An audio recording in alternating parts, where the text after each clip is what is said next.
All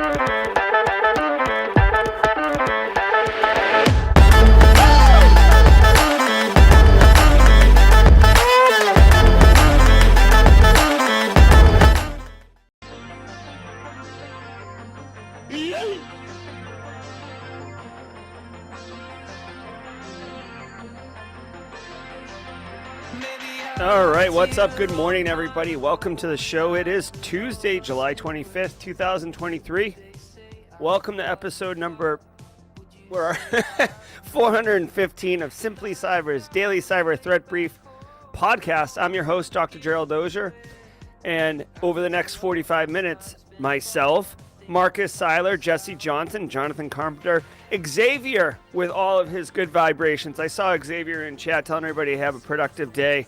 Ian Kincaid, Travis Connor, so many folks on LinkedIn, on YouTube, Team Live, squad members, community members, Simply Cyber, newcomers, and long-timers are going to be shredding through the top cybersecurity news stories of the day, and I'll be giving my expert opinion and analysis on each of these stories on what it means to you as a practitioner, or if you're looking to break into the industry, there's going to be value here for you. I promise you, you're going to hear terminology, concepts, threat actors, techniques, the works. So stay tuned. We've got a great show for you. As a reminder, I do not review, prepare, research, or do any type of prep for the show before we go live. I literally get to my desk about 6 minutes before I hit go live, bring up all the little tabs, pour a cup of coffee, listen to some music, and then I hit go live. So it's going to be a good one. It's always lively. Team Live, you guys are awesome. Team Replay, you guys are great too. I want to remind you, each episode of the Daily Cyber Threat Briefing is worth half a CPE.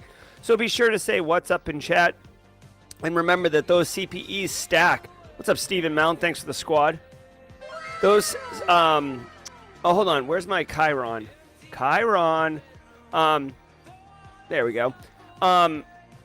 The CPE stack, so it's 2.5 a week, 10 a month. Be sure to say what's up and make sure you can take a screen cap or whatever you want to get those CPEs. Navia with the hashtag Team Live. If you're not sure what to say, maybe you're not a chatty Cathy, but you're like, oh, do I say hello? What do I? Hashtag Team Live. Let us know you're part of the live set here on episode 415. If you're on replay, hashtag Team Replay. I do love me some Team Replay, as I've made abundantly clear in every single episode. And my new favorite, hashtag First Timer. If you are here at 8 a.m. Eastern Time live with us and it's your first time, you're like, who is this guy? Why is he so loud? What the heck? It's too early to be this loud. Why is he drinking from a giant cup of coffee? What's up with this dude? Let us know in chat, hashtag First Timer. We do love to have you. Hashtag Left Coast. I see you, Adam V, Nick Barker, excuse me, Poner Joe, Boston Rob, who's more like San Diego Rob, all the Left Coast love. Great to see everybody. Good morning, good morning, good morning. Coffee is awesome for sure. All right, well, before we get into the stream, let me take a hot second and say shout out and thanks to the stream sponsors, starting with Eric Taylor, Barricade Cyber Solutions. You guys know exactly who Eric Taylor and Barricade Cyber is. Eric Taylor regularly dropping visits as guest host. Barricade Cyber helping businesses recover from ransomware. Listen, Barricade Cyber Solutions is dedicated not only to helping the cybersecurity community, but also helping businesses from cyber attacks and recover from the damage done. Cyber attacks can cause massive issues for businesses and send hardworking, dedicated business owners, maybe like yourself, or the people that you help protect daily, into turmoil. But here's the deal, y'all. Barricade Cyber Solutions knows how to mitigate the damage done by cyber incidents. Believe that. I don't think Boston Rob ever did write to the sheet, Jenny Housley. I DM'd him and he went dark, so I don't know. I've had tacos with the guy. Love it. So if you go on Eric Taylor or Barricade Cyber's website, right, you can meet Eric Taylor, which is, a treat unto itself. Or you can set up, if you're actively dealing with a ransomware incident or business email compromise, this is how you set it up. Boom, you're on his calendar and off you're running. As early as, shall we say, noon today, grab a spot of lunch with Eric Guys, all joking aside, the real deal here is if you're dealing with a ransomware incident, you're not going to want to be figuring it out. It's just, I say it all the time. It's like fire department. If your house is on fire, you're not like, oh, we should really evaluate the fire departments in our area and determine through kind of an objective analysis which one's most likely to put this fire out. You're like, holy crap, just get this fire, put it out, please, please, please. I'm emotional. I'm not thinking clearly. That's why you already should have talked to Barricade Cyber. That's the deal with that.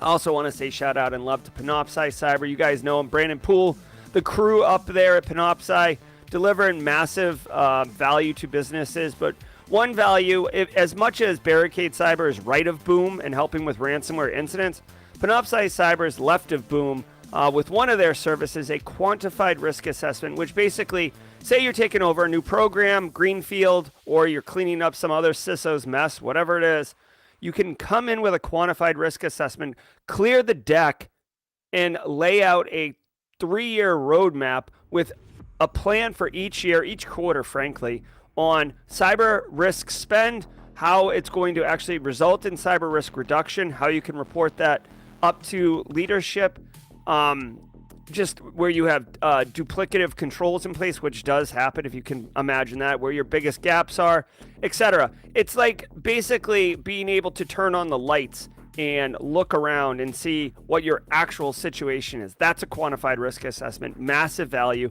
If you or your business need that, panoptcy.com, links in the description below. Brandon will set you up for success. As a side note, personally, me, Jerry Auger, who owns Coastal Information Security Group, which is my own consulting firm that I don't really talk about all that often, is partnering with Panoptcy on some work. So, yeah, it's good times. All right, and also Antisyphon, Black Hills training, but more about them at the mid-roll. All right, guys, we got a great show for you. It is Tidbits Tuesday, so every day of the week has a special segment, and Tuesdays is Tidbit Tuesday, where I share a little bit information about myself. Today I got an interesting one, and we'll say if it's one that polarizes the community or unites the community. So we'll see how that goes. But all I'd ask you to do is chill out, sit back, relax, and let's let the cool sounds of the hot news wash over us in an awesome wave. I'll see you guys at the mid-roll. From the CISO series, it's Cybersecurity Headlines. It's Tuesday, July 25th, 2023. Clop moves leaked data to clear websites. Like many threat groups, typically the Clop ransomware organization publishes leaked data on their own dedicated sites on the Tor network. This data is technically public, but isn't on a search index and only accessible with a Tor browser that generally has slower download speeds. Now, the Clop group began publishing leaked data from the MoveIt attacks directly on internet accessible sites. This isn't an original move. The ALF-V ransomware group started doing this last year. These sites are specific for each victim, designed to ratchet up pressure on the firms to pay a ransom. These do show less sophistication compared to the ALF-V sites, which included search functionality. So far, Clop just provides links to download data dumps. All right, hold on one EU governments push back. Jesus. Hold on 1 second. There's something happening that I have to step away. I'm like just for a second to just look really quickly. So I sincerely apologize. This will take all of like 5 seconds. So give me 1 second really quickly. Here. Let me just play some music.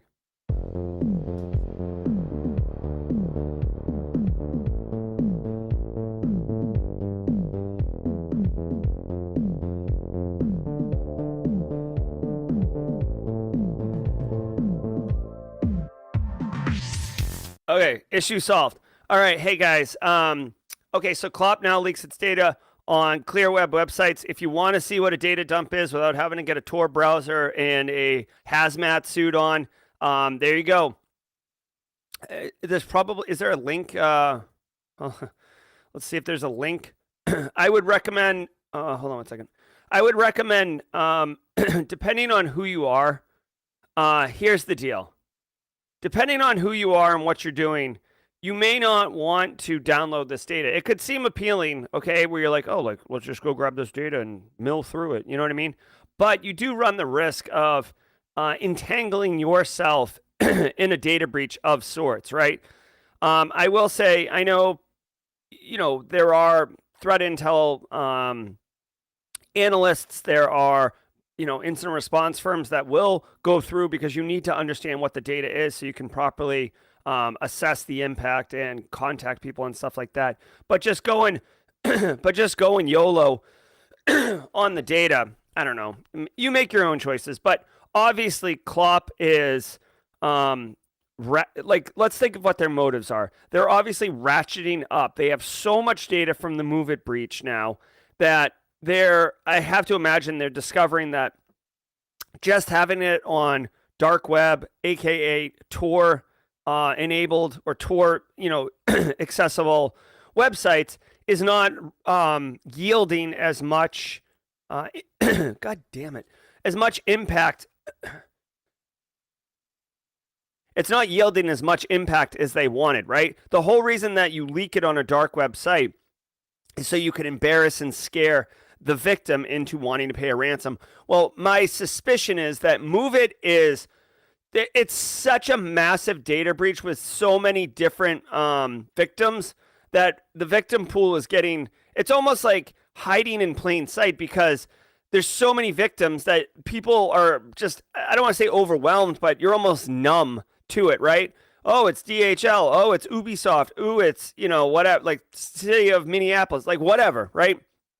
It's like, Jesus, okay, like enough. I'm done. I'm not going to sift through all this. So I suspect that they're trying to make it more accessible by a larger audience and pushing it out. Certainly being in the news like this is going to help normal people like you and me find it on the clear web, right? So like there is something to be said about not reporting on this, because like basically by reporting on this, you're telling a bunch of people who probably wouldn't have known that it's out there now, which is going to increase the amount of, it's like looking at a car accident on the other side of the road. There's no reason the traffic should slow down on my side of the road if the accident's on the other side, yet with 100% success rate, the traffic on my side will slow down despite there being no accident and no reason for any traffic to be slowed down. It's the same thing. So what's going to end up happening is, because now it's gotten picked up by major news, right? Like I could even see this getting pushed up further to like ABC News or NBC or whatever. More people are going to go access it.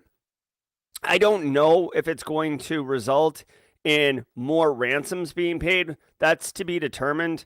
It's a bit desensitized. Oh wow, look at this. They make it pretty easy too, guys. It's like, here's the data, download it. No marketing copy here. Just go. Just go. All right, let's do it. Move it. Move it's the dude. I'll tell you what. No one's had really said this. No one's really said this, but like, I feel like 2023 will be like the year of the Move It attack. Like we might use it. Like it's so massive and so like lingering that we could say that. You know what I mean? I don't know. Of course, people didn't say like 2020 was the year of Log4j, but I don't know. Whatever. Whoops. All right, dance party. Everybody go. Governments push back on centralized cyber reporting. The draft of the Cyber Resilience Act under consideration by the European Council initially called for requiring manufacturers to report actively exploited vulnerabilities to the European Union Agency for Cybersecurity, or... Oh, hold on. Ronnie over on LinkedIn is saying that clear website is down. Okay. That's interesting.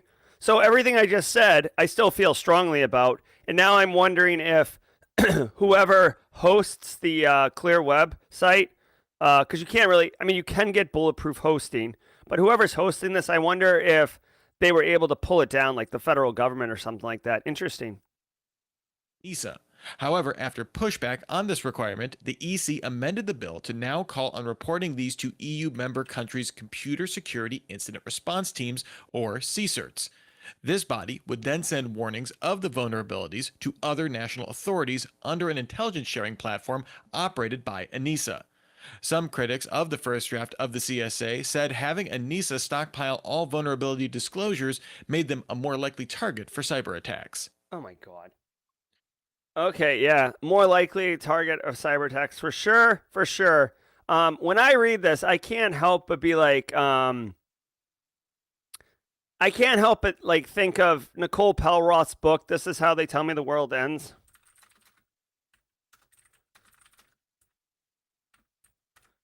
Okay, where is it? This book right here.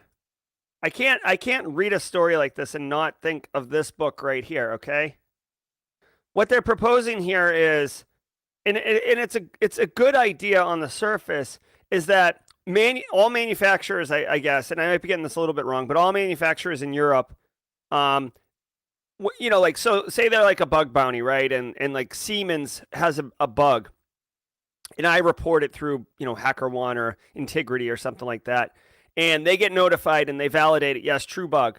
They would then be required to report to some kind of, Overwatch government agency of the vulnerability, and that vulnerability would then could be disseminated through a central information point. Okay, kind of think of the way that CISA does the known exploited vulnerability thing, kind of. Mono Julian with a super chat. Good morning, my fellow cyberheads, from Cyberwire to Simply Cyber. Ready for them updates. Let's connect.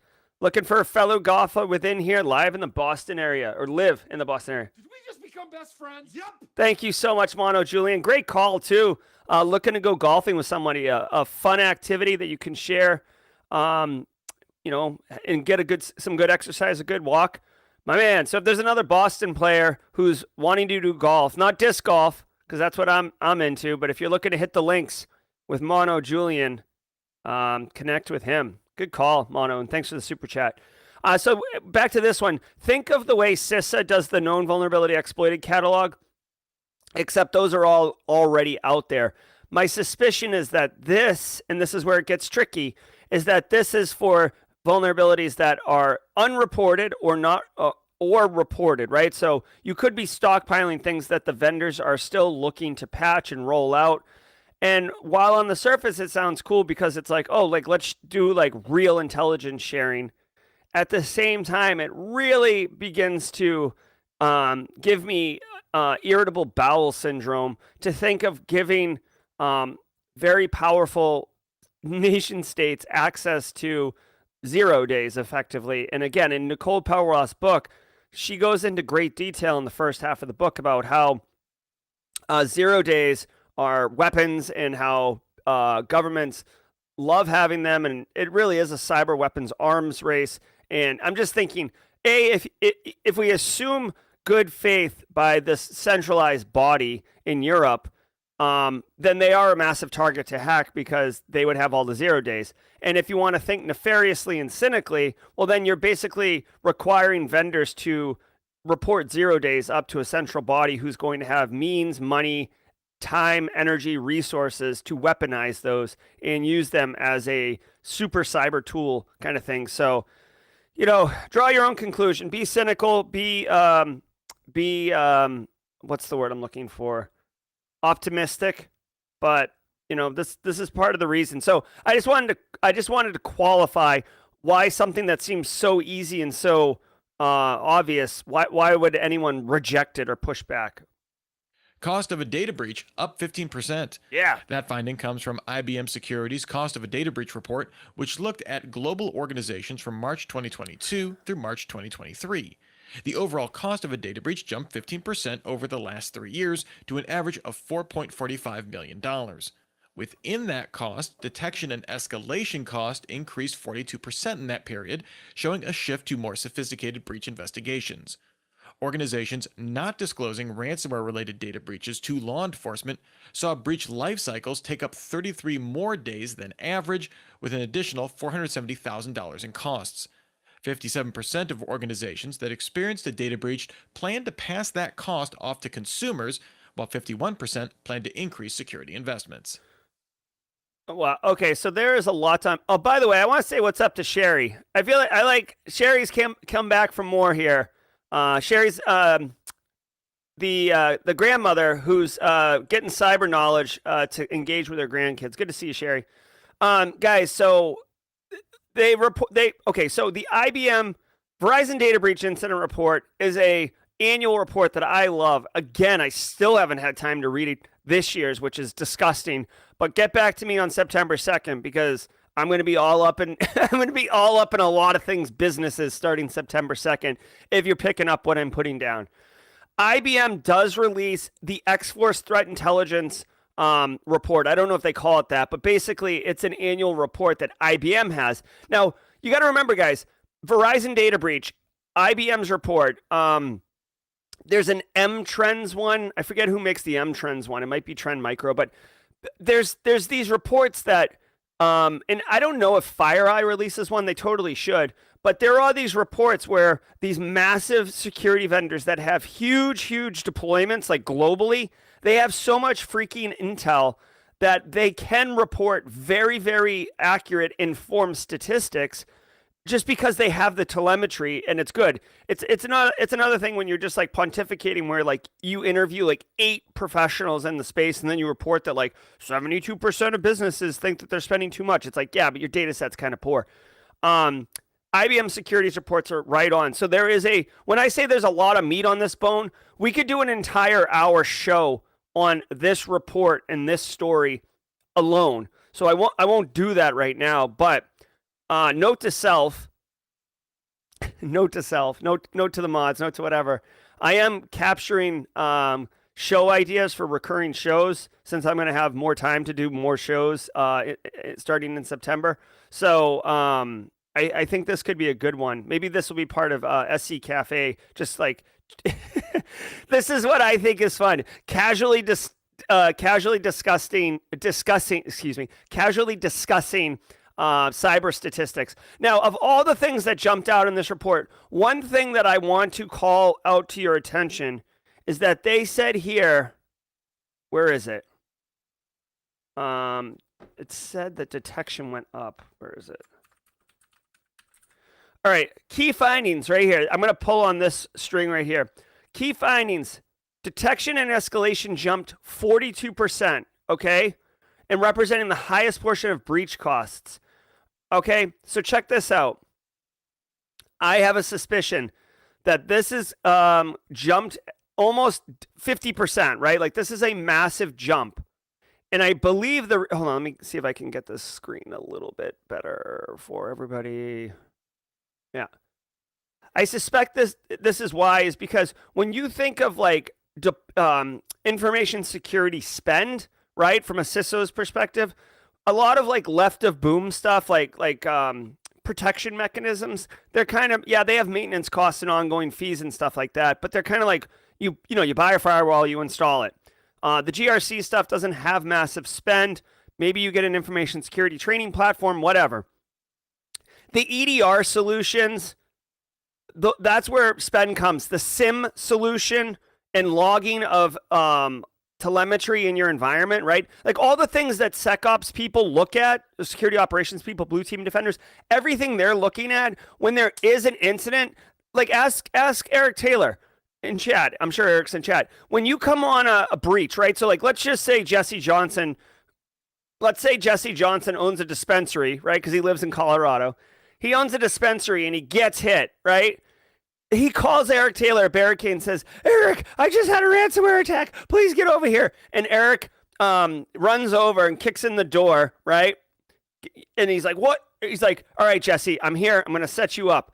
Where are your logs? It's literally the first question he's going to ask. Where are your logs? And Jesse's going to be all like, I know I was supposed to install those logs, but I didn't. Okay, well, we need logs so we can have telemetry so we can actually have visibility into the environment. Okay, this is a silly little story, but my point is logs and telemetry is like, that is the lifeblood of an incident responder and a SecOps person. It's how they get visibility. So by adding tools like EDR and, Sysmon doesn't cost anything, but deploying it everywhere, and then a lot of the SIM solutions make their money on the logging, the amount of data being logged and stuff like that. So I have to think that that's part of it. Additionally, now when you have an incident, you call your insurance company who deploys a bunch of incident responders. You call a Barricade Cyber Solutions who comes in, right? People cost money, right? Like I know we all have righteous intent, but we also have bills to pay and, stuff like that. So humans cost money, and when there's more of them, it costs more money. This is what I suspect is the increase in detection and escalation costs, if I had to guess. James McQuiggan with the super chat. Good morning and coffee cup cheers as always. James, coffee cup cheers to you, sir. Greetings from the CTZ. Speaking of logs, how do trees get on the internet? They log in. Ah, I don't have the Nelson laugh sound effect right now, but and also, Did we just become best friends? Yep. thanks for the super chat. Just note to self, note to the community. I might try to organize a panel stream around this report. And also around the Verizon data breach report. James McQuiggan said he wanted to be on the Verizon data breach report panel. A couple other people have expressed interest. So there's certainly opportunity there. Anyways, TLDR, go read this report if you're interested. Sherry, I'll tell you what, if you read this report and then just drop knowledge bombs on your grandkids, they're going to be like, like just face melting. They're going to be like, my grandmother's so cool. Okay. I'm just saying. Flipper Tool gets an app store. The Flipper Zero is a wireless tool offering NFC, RFID, Bluetooth, and sub-gigahertz wireless radios. It's open hardware, so developers already wrote many custom apps for the platform. However, this required downloading code from repositories like GitHub and loading them onto a micro SD card. Now, Flipper Devices released a mobile app on iOS and Android, which lets users browse and install apps from their phone over Bluetooth. Company spokesperson Yuri Moldasov told The Verge the App Store already offers almost 100 applications. All right, so I will tell you, I own a Flipper Zero, okay? If you don't know what this thing is, it's basically like, it's a physical hardware device that has a bunch of wireless capabilities that can be used for wireless security type things, right? Also, this is like 120 bucks, 200 bucks. If you're looking to get like a more affordable one that has a little less features, may I also remind you that Retia, Cody Kinsey's Retia, has the Wi-Fi Nugget, also get awesome. But one of the cool things about the Flipper Zero is that the entire operating system is on an SD memory card that goes in here. And there's a huge community around, for the rare Eric Taylor Flipper sound effect. There is a huge mod community around it. This thing had like a mod community, which is basically like making modified versions of files and stuff and putting it on there. This thing had a mod community from Jump Street. There's Discord servers with mod communities and stuff like that. My personal favorite one is the Flipper Zero unofficial Discord server.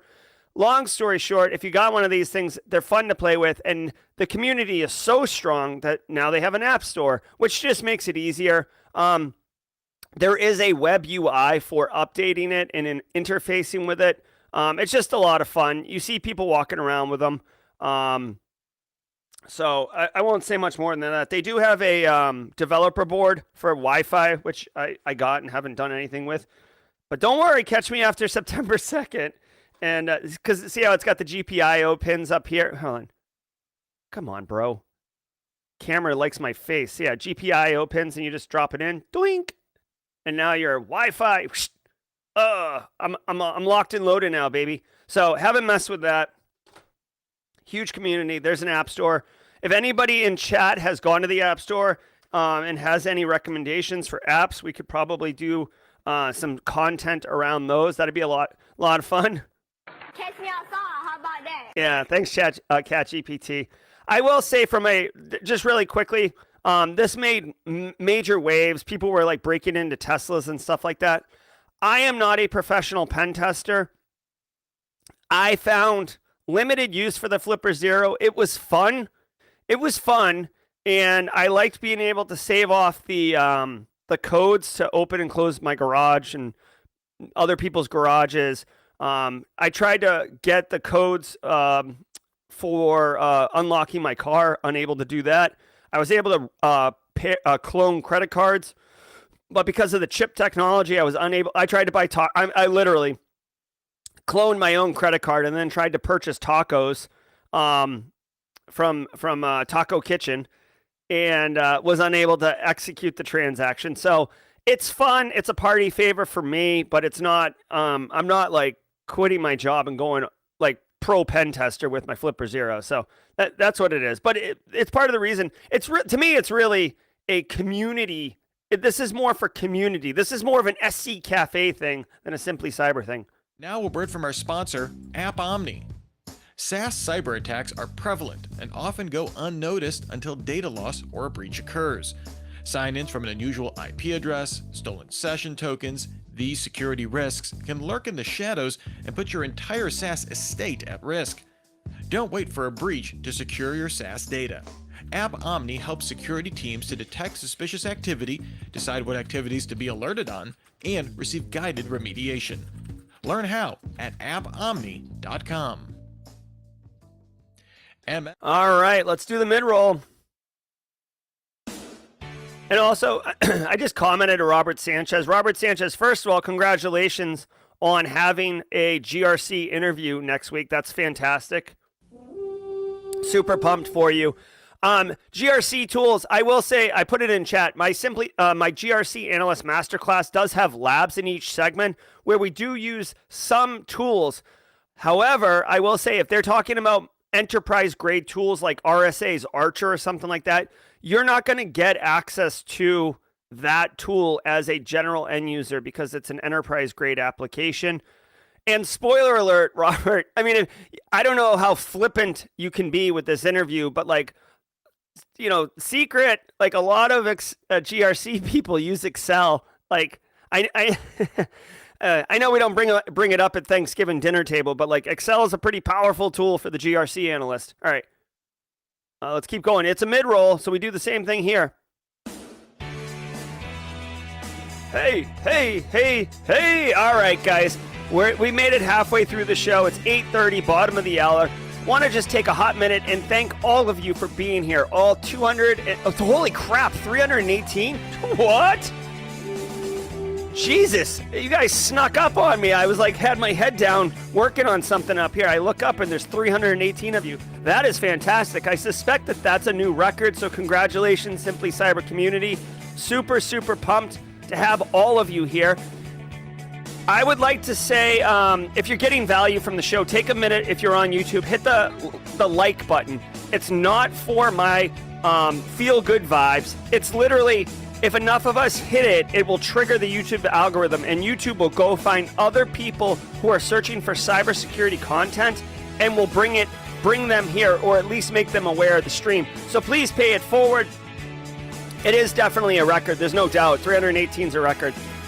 Thanks again to the stream sponsors, Barricade Cyber, Panoptcy. Guys, I want to remind you, Antisyphon Training is also a sponsor. This is the training arm of the Black Hills Information Security company. That is an amazing company. John Strand does have an emote in the emote tray for squad members. I want to call your attention to their live training, Pay What You Can. That's on their website. This training is pay what you can, which means you pay, if you can pay zero, if you can pay the full price of $575, go on that. 3 of these courses, SOC Core Skills, Active Defense, Cyber Deception, and Getting Started in Cyber, keywords, Getting Started in Cyber, taught by John Strand himself. This guy is a legend in our industry, and he's a really nice guy. Check out the other training on the course. I also want to remind everybody, I put it in chat yesterday. Mods, I don't know if you can find it, but tomorrow at noon, Antisyphon Training is doing a free webinar on how to OSINT like a boss, and I signed up for it. I will be there. I'd have to go back and find. If anyone in mods can do it, that would be really, really helpful. But I wanted to make everybody aware about that training as well. All right, Simply Cyber Community Challenge. I will admit I'm a little distracted right now, so I'm not sure who had the baton yesterday. I think Nick Barker tagged Jim Wales, if I'm not mistaken. So Jim Wales, I'll assume Jim Wales. So Jim Wales, if you're in chat, please tag somebody. Sherry with the sponsorship. Thanks, Sherry. Welcome to the Simply Cyber Squad community. Don't be shy with the emote tray. We'll do some Oprahs for Sherry. Yes, community. Thank you so much.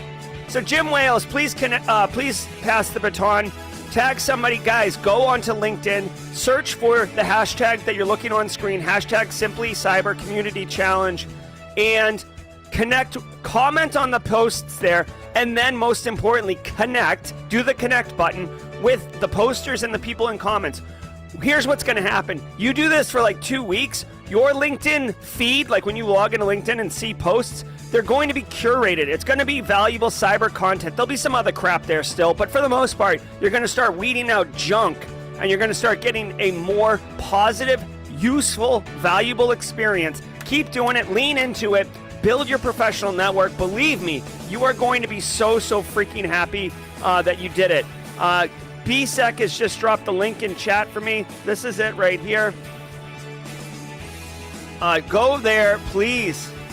This is it right here. OSINT Uncover, unlocking the hidden gems of online information, all right? Get on it. It's going to be good. James McQuiggan, we only had 59 likes today with the record 318. Let's get to 200.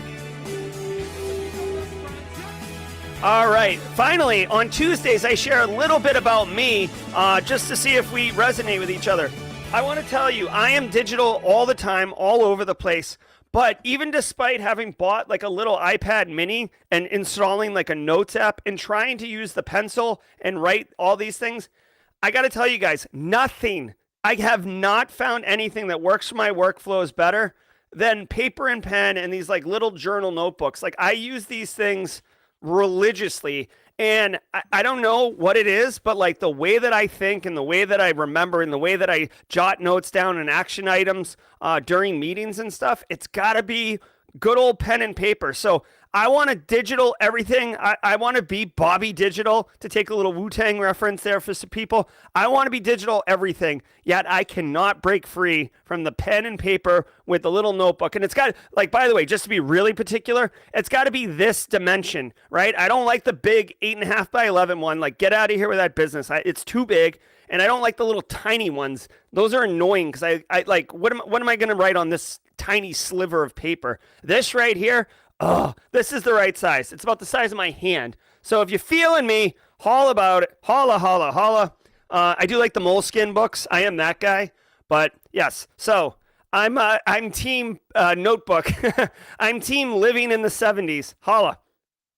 Shares mitigation for Outlook link thanks so issues. much, Jamie Fleck. After the most recent Microsoft Outlook security update, the desktop app started blocking attempts to open IP addresses or fully qualified domain name hyperlinks. The company confirmed the issue, saying users could see warnings about an unsafe location, a random error message, or just no explanation at all. The company didn't patch the issue, but issued a temporary workaround. Microsoft said users can add these URLs to Outlook's trusted sites, although they warned this would make a machine more vulnerable to malicious activity. All right, wow. All right, so half the community. All right, there's a lot going on here. James McQuiggan just dropped 10 gifted subs. Thanks so much, John. John. Thanks so much, James. Jamie Fleck with the super chat. Did we just become best friends? Yep.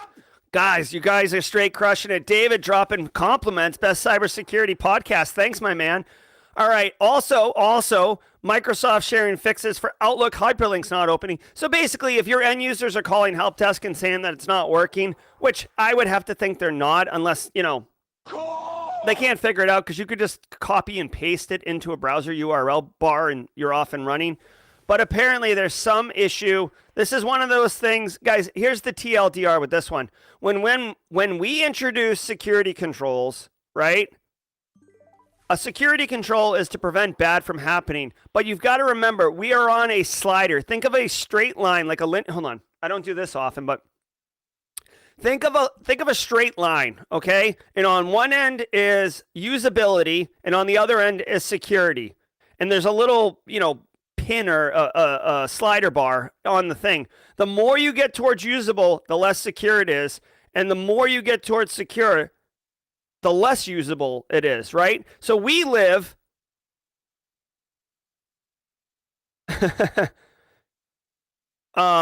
somewhere in the middle, right? And we are constantly wanting to find that happy medium, because if you make it too secure, the business is going to complain and cry and then find workarounds to get around your controls. And if you make it too usable, well, you might as well get your resume dusted off, because your company's going to go into a dumpster fire and just, get pwned.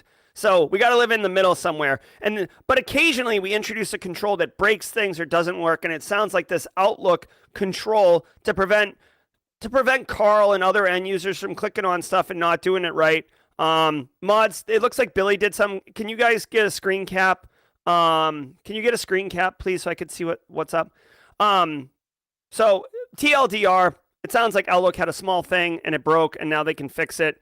BSEC's reporting that you can just put an IP address in the URL bar. You could have done that forever. It basically gets around DNS, right?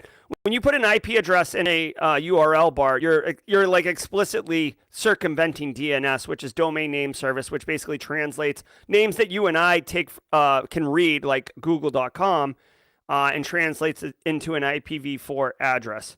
And they've got straight. All right. So 2 things as an update. Billy Presley reporting. Hold on. I do have an earbud thing. So let me pretend I'm like breaking news sounder. Hey, this is just coming in across the wire. Billy Presley accepted a job as an ethical hacker, or he was offered a job for an ethical hacker. Whether he accepts it is yet to be named. Stay tuned. Details at 11. Okay. Nice job, Billy. Super pumped for you. Congratulations. Love. Guys, we have been on a tear, the Simply Cyber community the last couple of weeks, with people just dropping bombs about getting jobs, doing salary negotiations and winning, transitioning into the field. So just super, super happy for the community, and congratulations to everybody that's put in the hard work and is now reaping those rewards. Also, really quickly, while I've got you, I want to, since we're talking community, I want to remind everybody that Base Case, who is one of the mods and a longtime Simply Cyber community member and just a really great guy, he is actually on a panel at 10 a.m. Central, 11 a.m. Eastern time today around navigating parenthood through your cybersecurity career. So if this resonates with you, come check out Base. He's on this panel. Let's keep going. OpenSSH vulnerability exposes Linux systems. Security researchers at Qualys disclosed details on a now-patched OpenSSH bug that opened the door for remote code execution. The researchers developed a proof-of-concept exploit against default Ubuntu installations, suspecting many other Linux distributions of being susceptible. The exploit allowed an attacker that obtained access to the remote server of a connected SSH agent to immediately load any shared library to the agent's workstation. There's no evidence of exploitation in the wild. All right. So Linux systems running OpenSSH. This is really common. James Randolph points out that sometimes you can't put an IP address in there. That is absolutely true. David, I have I have 2 different talks on Simply Cyber's channel in the catalog around negotiating a salary. In full transparency, I am terrible at negotiating salaries personally. It's very uncomfortable for me. But I have 2 videos on the channel on how to do it. And both of them involve other people helping me deliver the how-to in the messages. Alexa. Oh, hold on. I just triggered my digital assistant. There we go. Alexa has a pen test interview today. Go crush that. Can't wait. Super pumped for you. Yeah, I hope you're next too, Alexa. Hey, awesome. Let's go. At Jawjack, and we'll send Alexa some good vibes. I've got a hard stop at 9 a.m. I have a client meeting at 9 a.m. So let's keep rolling. Anyways, OpenSSH, they said that they're not seeing any exploitation in the wild, but that doesn't mean it's not going to happen.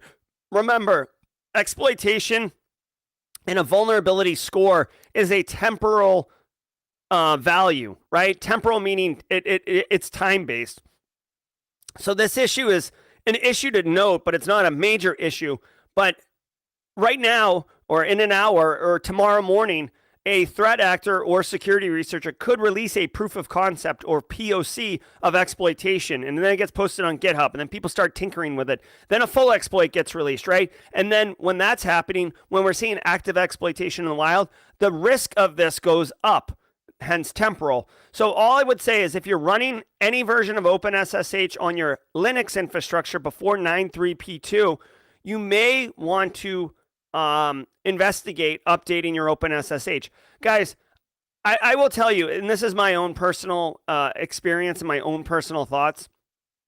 You do not want to screw around with your Linux infrastructure. Linux is very good, and a lot of times it's used for back-end IT infrastructure. It's not used for your daily, like, end users are not using Linux for their workstations, right? Some do, and like, let's not get into that. But my point is, when you have like IT servers in the back end running Linux, they're typically doing important things, sensitive things, critical things. So don't and come on, let's be real. Everybody's SSHing into those boxes. You're not going to the server room and like opening a KVM blade and you're SSHing into it, right?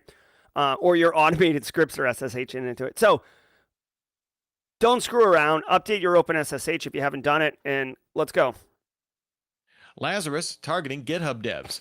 The popular code repository wrote up new findings that the pernicious North Korean-backed APT began impersonating as recruiters and developers on its platform. This appears as part of a low-volume social engineering campaign across LinkedIn, Slack, Telegram, and GitHub. The group posed with legitimate accounts they've taken over, attempting to get other users to clone and execute a GitHub library to further spread a two-stage malware. The company claims none of its systems or NPM systems became compromised in the campaign. All right, so here's the deal. For numerous different reasons, which I leave it as an exercise for the community to do, or we could talk about it on a different stream. North Korea is like big on like setting up fake job interviews and targeting developers. They're also big on applying to jobs and getting the job as a fake employee. There is an excellent Darknet Diaries episode. It's a recent one. I think I'm not certain, but the name of the episode is like a guy's name, like Brandon Mitchell, or like I'm the real Brandon Mitchell, or something like that. It's basically because North Korea was impersonating him and going to job interviews and stuff like that. This is all a way for North Korea to do a couple things, right? Get developers potentially to install malware for the technical interview. Then they compromise their box and see what they do. Also for North Korea to get jobs, legit jobs that give them legit access at legit businesses, and then weaponize that access. You know what I mean? So like North Korea's been doing this for some time. It is a bit of Real Connor. Thank you, Tom Pike. Good to see you, Tom Pike. Jesus. It's been a minute. I love me some Tom Pike. Episode 133, I'm the Real Connor. So check it out. It's a quick episode, but it is interesting, and it literally is it's exactly what this story is. So if you want to go a little deeper on this story, check out episode 133 on Darknet Diaries.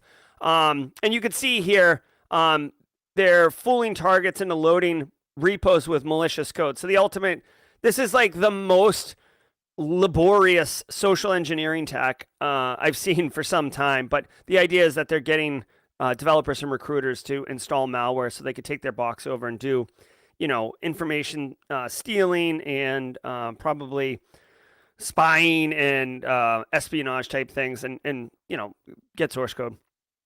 All right, let's keep going.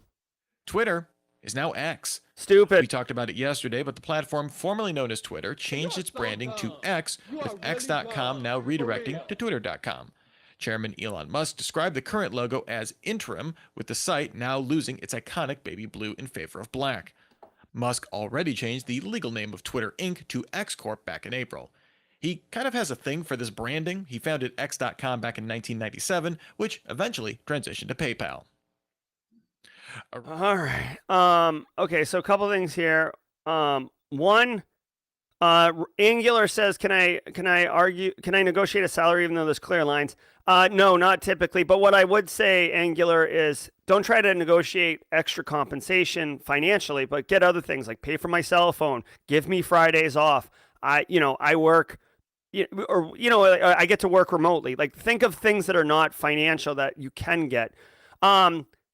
Oh my God, Dash X gonna give it to you.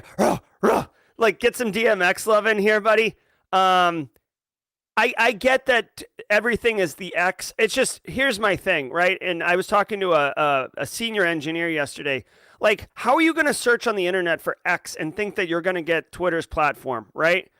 Like, I get it if they called it like social media X or media X or something, but just plain X is kind of dumb. Whatever.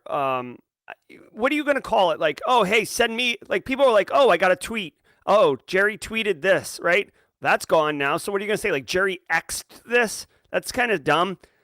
Yeah, BSEC right now is saying, like, you like searching for triple X. Guess what's going to come up if you search for that?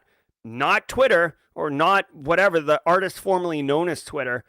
I think this is such a bonehead move. But guess what? Elon Musk, like, in me just saying Elon Musk, he's already made more money than I'll make this year, right? Like, so he's clearly smarter than me when it comes to stuff like this, I suppose. So, let's go with it. But I'll play this one more time. You are so dumb. You are really dumb. For real.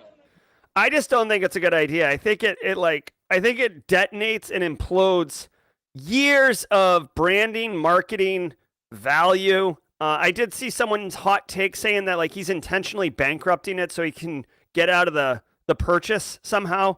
I thought that was kind of an interesting take. But anyways, yeah, we'll see what he does. If Meta could, like, get out of their own way and actually make threads useful, including discoverability, that would be cool. Anyways, Twitter is now X. This will be one of those moments where you know how old someone is because they remember when it was called Twitter. Generational defining it. All right. What time is it? 8:52. That's going to do it for the news. Before everybody goes, I have been really backed up. I've got a lot going on professionally.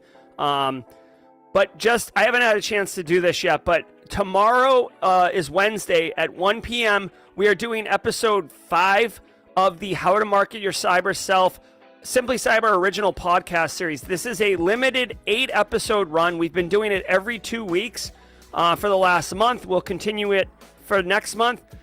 This woman right here is Virginia Case. She's a marketing executive. She works within the cybersecurity sphere. She's a wonderful woman, incredibly intelligent, knows how to market. And we've been talking about how to market yourself, how to market your business, how to start a business, best practices to do and stuff like that. Tomorrow, come join us. Like I said, look on the channel later today on for the the event, and we'll get that there. As much as I get a super amount of support from the mods and from the team and stuff like that, I haven't had time. I've been overwhelmed, frankly, with a bunch of stuff. Can we know if Kenosis has accepted the Simply Cyber Community Challenge? Please let me know in chat. Also, just so you know, this Thursday I haven't scheduled it either for Simply Cyber Live. I haven't had an opportunity to schedule it, but we will be doing at 4:30 p.m. on Thursday Eastern. We're doing a live stream providing updates on Simply CyberCon, everything you need to know on where we are.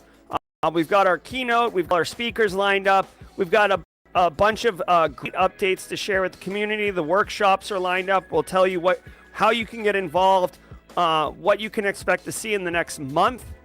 So that's very exciting. So look for the channel for that as well. Guys, that's going to do it for the stream. I've got a couple minutes. I'll look at chat, but I have a hard stop client meeting in 6 minutes. So I'll give this a minute here. Josh McAdore. Yeah, I've messaged Josh. I actually joined his YouTube membership thing. It's not for lack of interest, Space Tacos. It's just time. Catch me outside. Catch me outside. How about that? If outside was September 2nd, catch me outside. I'll see you guys September 2nd, where I'll have a lot more time. Switch back to the super caffeinated coffee. No way, man. That almost blew me up. Brian W. says that my video is janky, I think. I don't know. Have a wonderful week, everyone. Have a good one. Thank you. What are your thoughts? Okay, hold on. What do you think of pairs better with French roast, vanilla or caramel?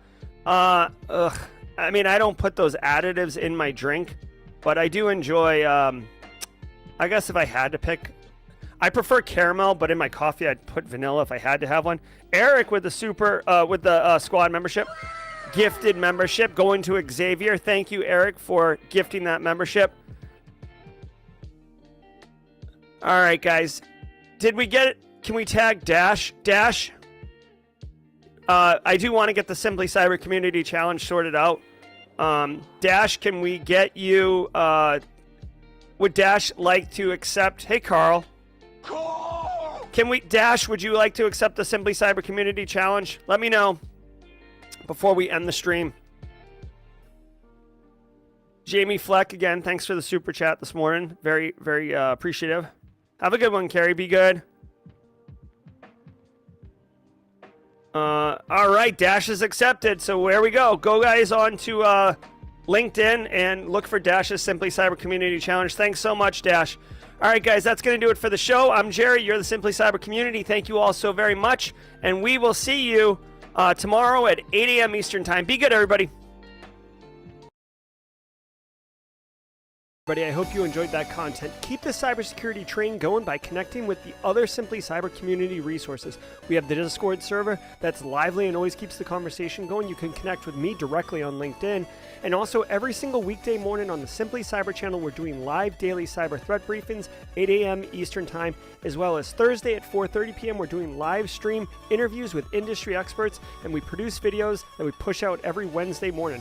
I'm Jerry from Simply Cyber. I hope you enjoyed the content, and we'll see you in the next one.